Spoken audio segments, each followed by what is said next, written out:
Hi, Barbie. Hi, Barbie. Hi, Barbie. Hi, Barbie. Hi, Barbie. Hi, Barbie. Hi, Barbie.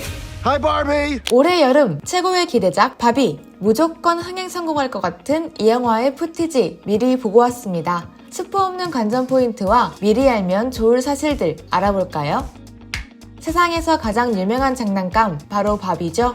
역대 최고의 인기를 누린 인형이자 어마어마한 수익을 올린 장난감. 전 세계 모든 소녀의 꿈을 상징하는 존재이자 논란과 비판 역시 피할 수 없었던 바비는 오랜 시간 동안 시대의 아이콘으로 활약해왔는데요. 출시 이후 무려 64년 만에 첫 실사 영화로 관객을 찾은 바비 7편만으로도 큰 화제를 모았습니다.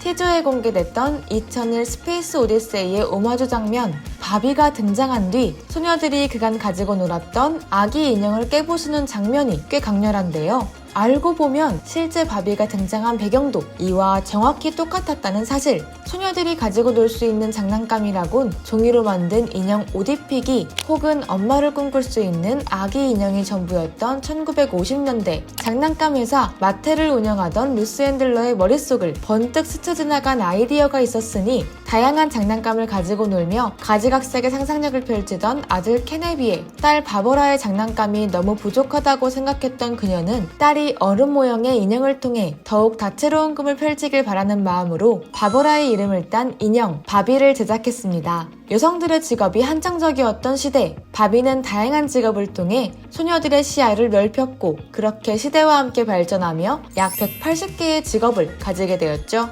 아기 인형을 부수는 영화적인 장면으로 문을 열 바비. 영화는 관객을 꿈과 희망의 나라 바비랜드로 초대할 예정입니다. 말리부 해변의 금발미녀 캐릭터로 바비를 소비하기보단 각각의 피부색과 체형, 저마다의 능력을 지닌 다양한 바비들이 모두 등장하는 영화를 만들고 싶었던 마텔. 해당 부분을 정확히 살려낸 그레타 거윅, 노아 바움백의 대본은 마텔로부터 환영을 받았고 제작자로 합류한 마고로비 역시 이 부분에 마음이 흔들렸다고 하죠. 각각의 바비가 분명한 직업과 개성을 지니고 있는 유토피아. 바비는 뭐든 될 수 있으니 전 세계 모든 여성들 역시 뭐든 될 수 있다고 믿는 바비들은 매일 행복이 넘치는 날들을 보냅니다. 문제는 마고로비가 연기하는 전형적인 바비에게 일어나죠. You guys ever think about dying?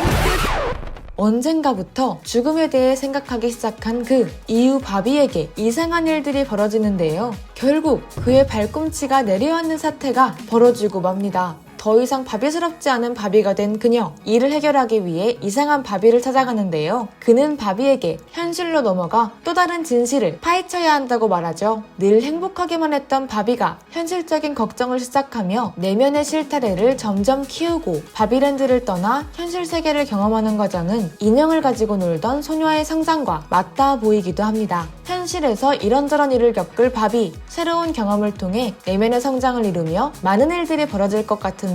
여기서 중요한 점, 켄을 잊어선 안 되겠죠. 바비와 함께 할 때만 멋진 날을 보냈던 켄이 현실에 와서 켄들도 모든 걸 할 수 있다 라는 사고의 확장을 이뤘을 듯 하고요. 7편에서 켄들이 바비랜드를 점령한 듯한 장면을 만나볼 수 있었습니다. 이런 장치를 통해 모두를 만족시킬 블랙 코미디를 기대해봐도 좋을 것 같은데요. Ken isn't something we're worried about.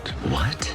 라이언 고슬링의 연기가 진짜 미쳤습니다. 자기가 어떤 역할을 맡고 있는지 정확히 파악하고 정확히 표현하는데 사실 푸티지 내 영상 분량은 바비보다 적었지만 그만큼 돋보였던 캐릭터였고요. 오랜만에 라이언 고슬링의 코미디 연기를 보니까 너무 반갑더라고요. 약간 그의 역대급 캐릭터가 탄생하지 않을까라는 기대를 해봐도 좋을 것 같습니다. 예고편에서 또 눈에 띄는 설정이 있었다면 바비랜드와 현실 세계의 캐릭터들이 서로의 세계를 오갈 수 있다는 것. 마텔의 직원들, 아메리카 페레라가 연기한 글로리아, 그리고 그녀의 딸로 추측되는 인물 사샤가 바비랜드에 있는 장면들을 확인할 수 있었는데요. 이들이 바비랜드에 어떤 영향을 미칠지 궁금해지는 가운데 이 두 사람이 모녀관계로 예상된다는 점에 집중해봐도 좋을 것 같습니다. 딸을 위해 엄마가 제작한 인형 바비는 모녀라는 소재와 떼어놓고 생각할 수 없는 존재죠. 초기 연출작 2편으로 아카데미 노미네이트 휩쓴 능력자, 애증의 모녀관계를 따스하고 개팍한 유머로 담아낸 레이디버드, 클래식한 원작을 자신만의 색으로 조명한 작은 아씨들을 통해 스크린에 반짝반짝 빛나는 여성 캐릭터들의 성장을 새겨온 그레타 거윅 감독이 바비의 각본을 쓰고 메가폰을 잡았습니다. 중학생이 될 때까지 인형을 가지고 놀았다는 그레타 거윅 감독. 지금의 그를 만들어낸 기발한 상상력, 그를 함께 키워주었을 인형에 대한 이야기이기에 더 애착이 갔을 것 같은데요. 브랜드의 역사를 정확히 꿰뚫고 있는 데다 진정성까지 지닌 그레타 거윅을 알아본 마텔은 이 영화에 딱 걸맞는 적절한 인재가 바로 그녀였다고 전하며 감독에 대한 무한한 신뢰를 밝혔습니다. 그레타 거윅 감독, 그와 각본을 함께 쓴 노아 바움백은 바비의 역대 패션, 루스 핸들러의 삶에 대해 알아보는 등 마텔이 성심성의껏 준비한 바비 교육을 함께한 뒤 대본을 작업했다고 하죠. 그레타 거윅이 이번엔 어떤 따스한 스토리로 우리의 마음을 어루만질지 기대해볼 수밖에 없습니다.